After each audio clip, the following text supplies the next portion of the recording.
Et je continue l'histoire. La personne qui veut comprendre, qui le lit, qui l'écoute.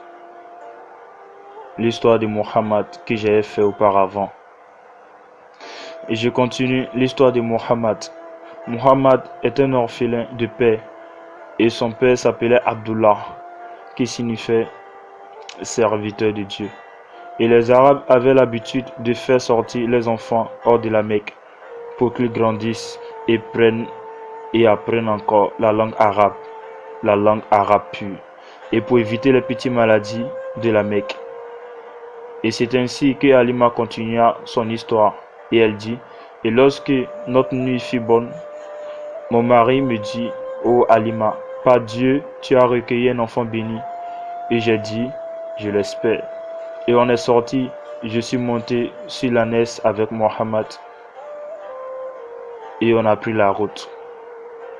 Notre ânesse dépassait les autres montures, et elle n'arrivait pas à l'attraper. Étonné, mes compagnons me disent, malheur à toi, doucement, n'est-ce pas l'ânesse que tu avais auparavant? Et je leur répondis, par Dieu, c'est la même. Et elle répliqua, par Dieu, on dirait qu'elle a mangé du lion. Allahu Akbar. La personne qui va mettre Muhammad, le noble prophète, sur le droit chemin, sur son devant et sur ses hadiths. Wallahi, il serait le meilleur. C'est pour ça le messager d'Allah dit que si vous aimez vraiment Allah, suivez-moi et Allah vous aimera et il pardonnera vos péchés. Et cette ânesse a dépassé tous les autres ânesses et qui n'arrivaient pas à rattraper les autres. Les autres n'arrivaient pas à le rattraper. Et elle continue cette histoire en disant, et lorsqu'on arrivait chez nous, sur la terre des Bénicides, qui était la terre la plus stérile, la plus aride, une terre qui ne produisait rien, une terre morte, une terre sec,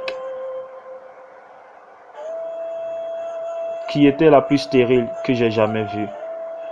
Mais en ce jour-là, notre brebis sortait et rentrait le soir avec beaucoup de lait. Alors qu'auparavant, elle ne produisait aucun.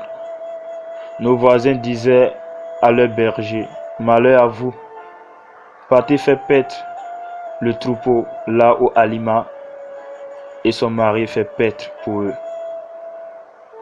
Ils ont beau faire, mais malheureusement, leur troupeau était toujours maigre et ne produisait pas de lait, alors que pour nous était en chair et en forme et qui donnait beaucoup de lait. Et c'est ainsi Dieu continua à accroître ses bienfaits sur nous jusqu'à ce que j'ai sévré Muhammad lorsqu'il avait 2 ans. Et on a remarqué qu'il grandissait plus que les autres enfants de son âge. Et il était déjà fort. Nous le ramenâmes à sa mère, mais nous aimerions qu'il reste avec nous, étant donné qu'il répand ses bénédictions sur nous. Et alors j'ai dit à sa mère, laisse-le chez nous jusqu'à peu de temps, jusqu'il grandit un peu et devient fort. Et de cette manière, les petites maladies de la Mecque l'épargneront. Et j'ai eu raison, et sa mère nous la laissa. Et c'est comme ça l'envoyé de Dieu est resté chez nous, les Bénicides, jusqu'à l'âge de 4 ans ou 5 ans. Et c'est à ce moment, il y a eu quelque chose d'étrange. Alors que Muhammad jouait avec les autres petits garçons, l'ange Gabriel apparut, l'attrapa en le faisant coucher sur le sol, lui ouvrit la poitrine en retirant son cœur, en faisant sortir un caillot de sang. Un caillot de sang, c'est un sang coagulé. Voici l'emprise de Satan sur toi, dit l'ange Gabriel.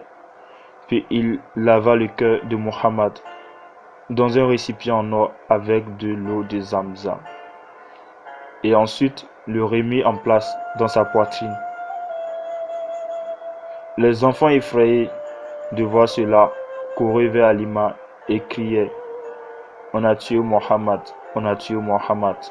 En entendant cela, Halima et les autres se précipitaient auprès de Muhammad.